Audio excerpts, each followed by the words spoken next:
Hello friends, welcome to the next lecture in geography series. So today we'll start with climatology. तो climatology क्या होती है कि it is study of climate. तो उसमें क्या क्या चीज़ें आती हैं कि आपकी वेदर पैटर्न्स क्या होते हैं अक्रॉस द ग्लोब, आपकी एयर पैटर्न क्या है, आपकी different types of winds, local winds, global winds. तो बहुत से फीचर्स जो हैं, आपके रेनफॉल पैटर्न क्या रहते हैं वर्ल्ड में। तो हम उसके बारे में ये सारी चीज़ें जो हैं इस सीरीज़ में कवर करेंगे। It will take a little longer than the previous series क्योंकि इसमें बहुत सारे एस्पेक्ट्स कवर करने होंगे, but will try to make sure कि each and everything is covered properly. इसमें हम जीसी लियोंग के भी जो चैप्टर्स हैं एंड के, वो भी सारे इसमें हम कवर करेंगे। तो no need to worry on that account. तो इन टुडेज लेक्चर हम क्या पढ़ेंगे कि एटमॉस्फेयर जो है आपका, उसकी कंपोजिशन क्या है, उसमें कौन कौन सी इंपॉर्टेंट गैसेज हैं, और एटमॉस्फेयर की कंपोजिशन जो है लेयर वाइज क्या है, बेस्ड ऑन टेम्परेचर उसकी डिफरेंट डिफरेंट लेयर्स उसमें कौन सी हैं। तो ये सब हम आज के लेक्चर में हम पढ़ेंगे। Please feel free to write to us for any queries you have, will surely try to resolve it. तो this are the features of our YouTube lecture, please go through them. You can go through this slide for paid courses. Please subscribe to us. तो first we come to the composition of atmosphere. तो atmosphere जो है it is a mix of gases, and those gases जो हैं वो एक किसी particular composition उनकी है, एक पर्टिकुलर क्वांटिटी। एक suppose we take some 1 cubic centimeter of gas and store it. तो उस जो हमने एटमॉस्फेयर जो हमने 1 cubic सेंटीमीटर लेके कहीं स्टोर किया, उसकी जो कंपोजिशन होगी, चाहे फिर हम थोड़े टाइम बाद ले लें, तो वो जो गैसेज होंगी उसमें वो एक स्पेसिफिक क्वांटिटी में ही होंगी। जैसे अर्थ क्रस्ट के केस में आपने पढ़ा था कि एलिमेंट्स जो मिलते हैं वो स्पेसिफिक एलिमेंट्स जो सेम कंपोजिशन मिलती है मिनरल्स की। तो यही सेम चीज़ एटमॉस्फेयर में भी होती है कि जो गैसेज हैं, एटमॉस्फेयर आप कहीं भी चेक कर लेंगे तो वो उनकी कंपोजिशन फिक्स रहेगी, क्वांटिटी जो है सेम रहेगी डिफरेंट डिफरेंट गैसेज की। तो बट ये होता है थोड़ा लोअर लेयर्स में, अप टू फ्यू 60-70 किलोमीटर जो होता है यहाँ, ये वो जो कंपोजिशन है जो सेम रहती है। उसके बाद एज वी मूव अप तो थोड़ा सा प्रोपोर्शन चेंज होने लग जाता है। जैसे ऑक्सीजन जो है ऑलमोस्ट 120 किलोमीटर पे आपकी एब्सेंट रहती है। उसी तरह कार्बन डाइऑक्साइड और वाटर है वो आपके 90 किलोमीटर की हाइट तक ही मिलते हैं, उसके बाद वो ज़्यादा नहीं मिलते। मेनली जो ज़्यादा हाइट पे हाइड्रोजन, नाइट्रोजन, ये गैसेज ही आपको ज़्यादा मिलती है। तो ये आप एनसीईआरटी में ये आपका टेबल दिया हुआ है, तो दीज आर द गैसेज। इसको थोड़ा सा एक ऑर्डर, डिक्रीजिंग ऑर्डर में याद कर लीजिए, सो दैट ये कई बार पूछा जा सकता है कहीं पे भी किसी भी एमसीक्यू में कि कौन सी गैस की क्वांटिटी सबसे ज़्यादा है, या arrange them in that order. तो वो आपके काम आ सकता है, तो इसको थोड़ा सा याद कर लेंगे, दैट विल हेल्प यू। सो कौन कौन सी गैसेज हैं एटमॉस्फेयर में, इंपॉर्टेंट गैसेज हैं। तो जैसे सबसे इंपॉर्टेंट गैस है आपकी कार्बन डाइऑक्साइड आज के टाइम पे, क्योंकि कार्बन डाइऑक्साइड क्या होता है कि इसमें ग्रीन हाउस गैस इफेक्ट होता है। जनरली क्या होता है कि जो हीट आपकी अर्थ रिसीव करती है वो हीट आपकी लॉस भी हो जाती है। ये हम पढ़ेंगे heat budget of earth. But उसमें क्या होता है कि आपके अर्थ के एटमॉस्फेयर में काफ़ी ग्रीन हाउस गैसेज होते हैं, methane, carbon dioxide, water vapours भी इसमें कंट्रीब्यूट करते हैं। तो कार्बन डाइऑक्साइड की क्योंकि क्वांटिटी सबसे ज़्यादा होती है, तो इट बिकम्स वेरी इंपॉर्टेंट। वो हीट को रिटेन करती है। इट इज़, इसकी खास प्रॉपर्टी क्या होती है, अगर ये आपका कार्बन डाइऑक्साइड का कवर है एटमॉस्फेयर में, जो सन से इनकमिंग रेडिएशन है, because they have high energy and short wavelength, तो they pass through the carbon dioxide cover. ये इसके लिए बिल्कुल ट्रांसपेरेंट होता है। बट जब अर्थ गर्म हो जाती है, अर्थ गर्म होने के बाद ठंडा होना शुरू करते हैं, तो it releases their terrestrial radiations. तो ये टेरेस्ट्रियल रेडिएशन जब वो रिलीज करती है तो इनकी एनर्जी कम होती है, इनकी वेवलेंथ जो है इट इज़ हाई, वेवलेंथ जो है हाई होती है इनकी। तो उसमें क्या होता है कि ये जो क्लाउड कवर है आपका, कार्बन डाइऑक्साइड का कवर है, ये इसको एब्जॉर्ब कर लेता है। वो उसको एब्जॉर्ब करता है उस हीट को, तो it starts to get warmer. तो हमारे एटमॉस्फेयर में जो है हमें हीट फील होती है। तो ये बहुत इंपॉर्टेंट है, नहीं तो हमारा जो अर्थ है उसका टेम्परेचर, या अगर हमारा कार्बन डाइऑक्साइड का कवर ना होता तो अर्थ का temperature would be much lower, average temperature जो है बहुत कम होता, it would be much colder and at some places virtually unlivable. तो it is very important because of its greenhouse gas effect. It is transparent to incoming solar radiation, as I said, while opaque to the outgoing terrestrial radiations. Incoming solar radiations and outgoing terrestrial radiation, तो source का difference है क्योंकि वो सन से आ रही है तो solar radiation, ये अर्थ से आ रही है तो terrestrial radiation. Some of which is absorb by the atmosphere while some is reflected back towards the earth, तो ये कुछ को यहाँ पे एब्जॉर्ब कर लेता है, कुछ को वापस रिफ्लेक्ट कर देता है। तो ये साइकिल चलती रहती है। जो हीट बजट हम पढ़ेंगे उसमें ये टॉपिक कवर होगा। Ozone is another important gas found between 10 to 50 kilometre above earth surface. तो ओजोन एक इंपॉर्टेंट गैस है, जो वो भी एक ग्रीन हाउस गैस है, वो भी जो है हीट को एब्जॉर्ब करती है, बट उसकी सबसे खास प्रॉपर्टी क्या है कि जो सन से यूवी रेज आती हैं, यूवी रेज भी अलग अलग टाइप की आती हैं, but that's not for you to learn. तो यूवी रेज जो आती हैं उसमें उनको एब्जॉर्ब करता है। यूवी रेज अगर वो एब्जॉर्ब ना होगा तो दे आर हाईली कैंसरस, तो वो it will make life very difficult on earth. अभी भी जो ओजोन होल हो चुके हैं हमारे एटमॉस्फेयर में और उसके ऊपर वेरियस कन्वेंशन चल रही हैं, तो वो आप एनवायरनमेंट जो आपके सब्जेक्ट है उसमें पढ़ेंगे, तो उससे काफ़ी ज़्यादा कैंसर, जैसे ऑस्ट्रेलिया के पास भी ओजोन होल कहते हैं कि है, तो वहाँ पे कैंसर के काफ़ी ज़्यादा केसेस होते हैं just due to this UV rays. तो ये हमारे बहुत हेल्प करती है इन यूवी रेज को एब्जॉर्ब करने में। उसके बाद अगला जो एक मेन जो आपकी गैस जो होती है एटमॉस्फेयर में, that is water vapour. Water vapour generally क्या होता है कि लोअर लेयर्स पे मिलता है, हायर लेयर्स पे वो कम मिलता है। वो तभी मिलता है जब कोई कन्वेक्टिव करंट हो। ये कन्वेक्टिव करंट क्या होते हैं ये थोड़ा सा आपको बता देता हूँ, बट जब एयर ऊपर मूव करते हैं तो वाटर वेपर को और पूरे एटमॉस्फेयर को अपने साथ ऊपर ले जाती है वहाँ के, तो वाटर वेपर थोड़ा हाइट पे पहुँच जाते हैं, बट एक लिमिट तक ही मिलते हैं। उसके बाद वाटर वेपर एब्सेंट होते हैं, जैसे मैंने आपको पिछली स्लाइड में बताया था कि water vapour are found only till at about 90 kilometers of height, उसके बाद ये नहीं मिलता है। उसके बाद एक और चीज़ है प्रॉपर्टी है वाटर वेपर्स की, कि ये ट्रॉपिकल जो आपके एरियाज हैं तो वहाँ पे it may be there quantity में बी एज हाई एज 4%, क्योंकि ट्रॉपिकल एरिया में बारिश होती है, ऑब्वियसली बारिश होगी तो जो पानी है आपका it will stay in atmosphere for longer duration, तो 4% तक भी होती है in warm and tropical areas. बाकी ड्राई और कोल्ड डेजर्ट एरिया में वहाँ बारिश ही नहीं होती है तो डेजर्ट एरिया में तो होती नहीं है, और पोलर एरियाज में स्नोफॉल होती है, तो पानी की कंटेंट जो है एटमॉस्फेयर में बहुत कम होती है, it may be as low as 1% of the total. तो it absorbs incoming solar radiation. तो ये इसकी एक खास बात है कि इनकमिंग सोलर रेडिएशन को भी ये एब्जॉर्ब कर लेते हैं, ये सिर्फ आउटगोइंग के लिए नहीं है, ये इनकमिंग को भी एब्जॉर्ब करते हैं, तो contribute to the green house gas effect. It also contributes to stability और इंस्टेबिलिटी ऑफ एयर, की वाटर वेपर कंटेंट जितना होगा उसका मतलब क्या है कि उसमें वाटर एटमोसफेयर में ज़्यादा है, वो जब हीट ज़्यादा बढ़ेगी दैट विल ट्रैवल अप। ये हम पढ़ेंगे रेनफॉल का कैसे होता है, तो it will travel up, cloud बनेंगे और बारिश होगी, तो हमारा एटमोसफेयर अनस्टेबल होगा। अगर वाटर वेपर कम है तो अगर हीट ज़्यादा बढ़ भी जाएगी तो ऊपर जाके जाने के लिए पानी कम है तो बारिश कम होगी, तो वो स्टेबल एटमोसफेयर होगा। And then the next important component of our atmosphere is the dust particles. इनका सबसे इंपॉर्टेंट प्रॉपर्टी क्या होती है कि दीज आर हाइग्रोस्कोपिक न्यूक्लियाई, जिनके अराउंड वाटर कंडेंस होता है और रेनफॉल होते हैं। वाटर ऐसा नहीं होता कि ये क्लाउड है और ठंडा होने पे ये जो है, ये पढ़ेंगे थोड़ा सा इसके बारे में, बट फिलहाल ये समझ लीजिए कि नॉर्मल जैसे वाटर है इसमें क्लाउड में और ये बारिश होने लग जाए, नहीं। पानी जो होता है वो गैसियस फॉर्म में होता है, वेपर फॉर्म में होता है, उसको कंडेंस होने के लिए लिक्विड फॉर्म में एक न्यूक्लिया चाहिए होता है जिसके अराउंड जो है पानी कंडेंस हो जाता है, एक वाटर की पूरी ड्रॉप बन जाती है। तो इस ड्रॉप को कंडेंस होने के लिए जो सोर्स चाहिए that is called the hygroscopic nuclei.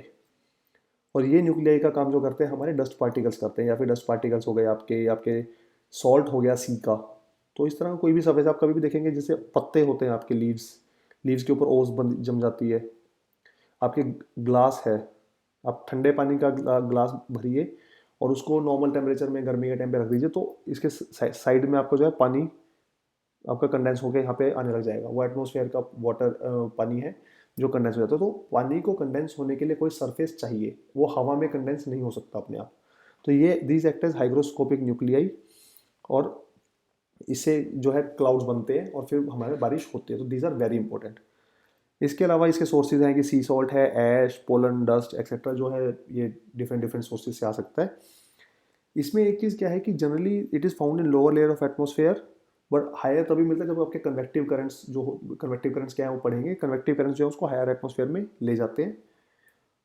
एक चीज़ और भी है कि आपका जो टेम्परेट और सब ट्रॉपिकल रीजन है वहाँ पे ये ज़्यादा मिलता है, क्योंकि अगर ट्रॉपिकल रीजन आप देखेंगे अपना, इक्वेटोरियल रीजन देखें, वो बारिश ज़्यादा होती है, तो वो बारिश की कुछ तो बारिश के साथ न्यूक्लियाई बन जाता है ये पानी के साथ, तो वो पहले ही नीचे आ जाता है सरफेस पे।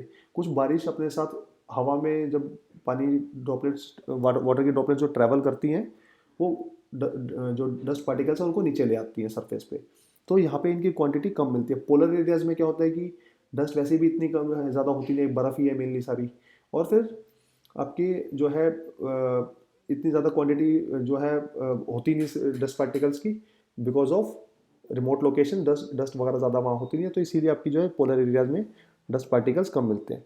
आपके सब ट्रॉपिकल और मिड लैटिट्यूड जो टेम्परेट लैटिट्यूड्स जो हैं उनमें आपकी इनकी क्वांटिटी ज़्यादा होती है, क्योंकि बारिश कम है और सोर्स जो है ज़्यादा है फ्रॉम लैंड एंड ओशियन। तो this is about dust particles, very simple concept, तो इसको आप पढ़ लेंगे बुक में। Then we come to our next topic which is structure of the atmosphere. तो आपको जो एटमोसफेयर है इट इज़ दो होमोजीनियस, जिसमें मिक्स ऑफ गैसेज है, हर जगह आपको सेम मिलता है, बट इसमें डिफरेंट डिफरेंट लेयर्स हैं। वो लेयर्स हैं हमने based on the temperature condition हमने इनकी लेयर डिवाइड की है। तो आपकी सबसे पहले लेयर जो आती है that is the troposphere. Troposphere layer आती है। तो ट्रोपोस्फेयर लेयर जो है आपकी, ये आपकी एवरेज जो हाइट होती है इसकी 13 किलोमीटर की हाइट होती है। 13 किलोमीटर तक आपको ट्रोपोस्फेयर मिलता है। इसी में आपके सारे वेदर चेंजेस होते हैं, बारिश होती है, सारे आपके ट्रोपोस्फेयर में ही होता है। बट इसकी जो हाइट है, अगर आप देखेंगे, जो आपके इक्वेटोरियल रीजन है वो ऐसे स्ट्रेट लाइन नहीं होती है, वो थोड़ा ऐसे होती है, slanted. It is like this. It is around 18 kilometre here and 8 kilometre here. वो जो आपका इक्वेटोरियल रीजन है वहाँ पे थोड़ी सी हाइट ज़्यादा होती है। क्यों? क्योंकि इक्वेटोरियल रीजन पे हीट ज़्यादा होती है, कन्वेक्टिव करंट्स ज़्यादा मूव ऊपर करते हैं, तो जो एटमॉस्फेयर है आपका, एटमॉस्फेयर के जो कंपोनेंट्स हैं उनको ज़्यादा ऊपर तक ले जाते हैं, तो थोड़ा सा हाइट जो है ज़्यादा बढ़ जाती है पोल्स पे। जबकि सॉरी, इक्वेटर पे, पोल्स पे क्या होता है कि एक तो आपकी बारिश नहीं होती, ठंड ज़्यादा होती है, हाई प्रेशर होता है, हाई प्रेशर से जो एटमॉस्फेयर है वो नीचे की तरफ पुल होता है। दूसरी चीज़ क्या होती है कि आपको पता है कि अर्थ की शेप जो है जियोइड है, तो यहाँ पे जो है डिस्टेंस जो है सेंटर से थोड़ा कम होता है, तो पुल ऑफ ग्रेविटेशनल पुल भी ज़्यादा होता है। तो पोल्स पे आपका जो ट्रोपोस्फेयर है वो थोड़ा सा कम कम हाइट पे होता है। तो 18 kilometer at equator, 8 kilometer at poles, but average comes out to be 10 kilometer. So this is the first thing. So troposphere is the lowermost layer of the atmosphere with a height of around 18 kilometer near poles and about 8 kilometers near equator. Average height of 13 kilometers. तो average जो आपकी 13 kilometers के आसपास होती है. The height is more at equator because of strong convection currents. This layer contains dust particle and water vapor. जैसे मैंने आपको बताया कि मेनली जो सारे वेदर फिनोमिना है, डस्ट पार्टिकल, वाटर वेपर है, और जो बारिश होती है आपकी सारी की सारी जो है ट्रोपोस्फेयर लेयर में ही होती है। All weather changes take place in this layer. इसमें क्या होता है कि जब एज वी मूव अप, हम ग्राउंड लेवल से ऊपर की तरफ जाते हैं, टेम्परेचर घटता है। टेम्परेचर घटता है एक पर्टिकुलर रेट से, विच इज़ अबाउट 165 मीटर के लिए आपका टेम्परेचर 1 डिग्री सेल्सियस से कम हो जाता है। तो ऑलमोस्ट लगा लीजिए कि अगर आप 1 किलोमीटर ऊपर हाइट पे चले जाते हैं तो आपका टेम्परेचर जो है 6 डिग्री सेल्सियस कम हो जाएगा। So this is called the lapse rate, the rate at which temperature lapses with height. तो ये लैप्स रेट होता है। तो ये टेम्परेचर जो है घटता रहता है एज वी मूव अप। तो आप देखेंगे कि this is altitude, this is your temperature. तो जैसे जैसे हाइट आपकी बढ़ रही है टेम्परेचर आपका घट रहा है। तो ट्रोपोस्फेयर के बाद अगले लेयर में पहुंचने से पहले एक जोन आता है जो दूसरी लेयर को सेपरेट करता है, that is called the tropopause. इसमें टेम्परेचर नियरली कांस्टेंट रहता है कुछ हाइट तक, और उसके बाद जो है टेम्परेचर सडनली बढ़ना शुरू कर देता है जो दूसरी लेयर में, which is called the stratosphere. Stratosphere में टेम्परेचर क्यों बढ़ता है? क्योंकि इस लेयर में होती है ozone. Ozone is a green house gas, और वो जो है आपकी हीट को एब्जॉर्ब करती है, तो जो टेम्परेचर इसका बढ़ने लग जाता है यहाँ पे। सेकेंड थिंग इज कि डिस्टेंस भी आपका जो है सन से कम हो गया, आप 10 किलोमीटर ऊपर आ गए हो एटमोसफेयर में, तो डिस्टेंस कम है तो हीट थोड़ी सी और ज़्यादा है, तो आपका टेम्परेचर यहाँ पे बढ़ने लग जाता है। बट यहाँ पे जो है वेदर चेंजेस नहीं होते, वेदर इज़ वेरी स्टेबल। तो जनरली जो आपके एयरक्राफ्ट हैं वो इस जोन में कहीं पे भी फ्लाई करते हैं। कभी आप थोड़ा सा if any one of you has travelled in air, तो आप देखेंगे कि जो एयरक्राफ्ट हैं वो आपके स्ट्रेटोस्फेयर की लिमिट में पहुंच जाते हैं। आप हाइट अगर एल्टीट्यूड जो शो करते हैं इंटरनेशनल फ्लाइट्स में खास तौर पे, तो उसमें आपको आइडिया लग जाएगा कि the aircraft is flying in the stratosphere. जो आपका गूगल का प्रोजेक्ट लून आया था to provide wifi in internet in distant regions, वो स्ट्रेटोस्फेयर में ही आया था, क्योंकि वहाँ पे विंड्स बहुत प्रिडिक्टेबल है, बहुत लाइट होती है। तो स्टेबल जो आपका जो बलून होगा जो गूगल जो लॉन्च करेगी वो स्टेबल रहेगा। तो it is found above tropopause and extends up to a height of 50 kilometer. It has ozone layer which absorbs the UV rays. It is very stable and hence most aeroplanes fly in this layer. जैसा कि मैंने आपको बताया, temperature increases with height in this layer due to presence of ozone and decreasing distance from sun. तो temperature increase करता है इस layer में, क्योंकि आपका जो ओजोन यहाँ पे प्रेजेंट होती है वो एब्जॉर्ब कर लेती है और डिक्रीज डिस्टेंस जो है सन से डिक्रीज हो जाता है। So this is the reason why temperature increases in this layer. उसके बाद आता है आपका stratopause, the layer which separate stratosphere from mesosphere. तो जो नीचे वाली लेयर होती है उसका first half and then pause. तो troposphere, tropopause, stratosphere, stratopause, mesosphere is mesopause. तो ये आपके जो जोन है जो सेपरेटिंग द टू लेयर्स, या इनके नाम आते हैं। तो stratopause is nothing but a layer separating stratosphere from mesosphere. तो इसमें मीजोस्फेयर आता है। इसके बाद इसमें क्या होता है कि आपकी जो टेम्परेचर है वो again it starts to decrease, क्योंकि इसमें कोई ओजोन लेयर नहीं है, कोई ग्रीन हाउस गैस नहीं है। तो आपका टेम्परेचर जो है घटना शुरू हो जाता है with height. It extends up to height of about 80 kilometers. तो इसमें ज़्यादा कुछ ज़्यादा और कोई कॉन्सेप्चुअल नहीं है पढ़ने को ज़्यादा। तो बट यह है कि -80 डिग्री सेल्सियस तक भी आप इसका टेम्परेचर जो है चला जाता है इस लेयर में। So this is about mesosphere. उसके बाद आपके जो मीजोपोज लेयर आती है, then we come to the next layer which is thermosphere, और इसको आयनोस्फेयर भी कहते हैं, क्योंकि इसमें वेरियस आयंस होते हैं वेरियस गैसेस के।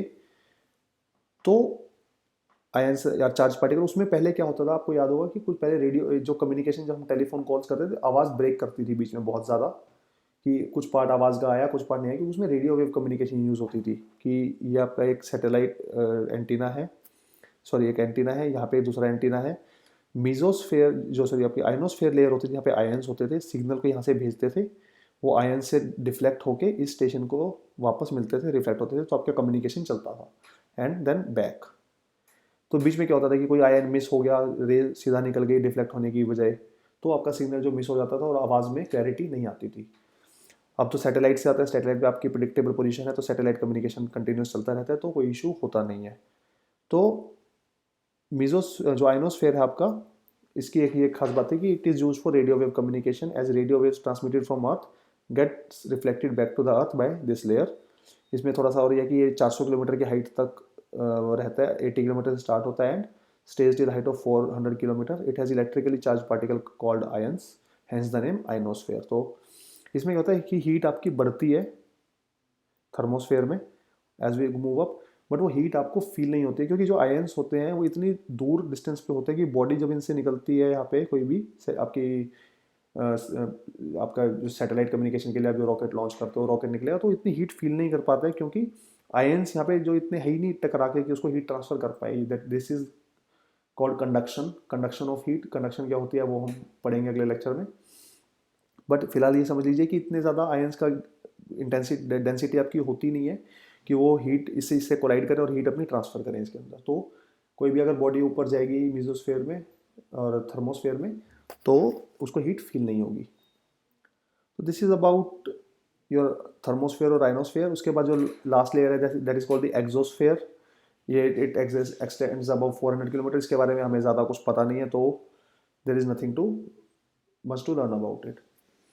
So this was various layers of atmosphere that has been defined by the scientist based on the temperature of each layer. So troposphere, stratosphere, mesosphere, thermosphere and then the exosphere. तो ये 4 layer हमारी main है। Exosphere तो हमें उसके बारे में कुछ पता ही नहीं है, तो इसके बारे में पढ़ लेंगे डायरेक्टली। इसमें से क्वेश्चन आ जाते हैं काफ़ी सारे कि why the aircraft fly in stratosphere और why there is no weather changes in the stratosphere. तो इसके बारे में थोड़ा सा आप पढ़ेंगे कॉन्सेप्चुअली तो अंडरस्टैंडिंग बढ़ेगी and you will be easily able to solve the questions in your examination. So please write to us if you have any query. We'll surely help to resolve it. Thank you so much.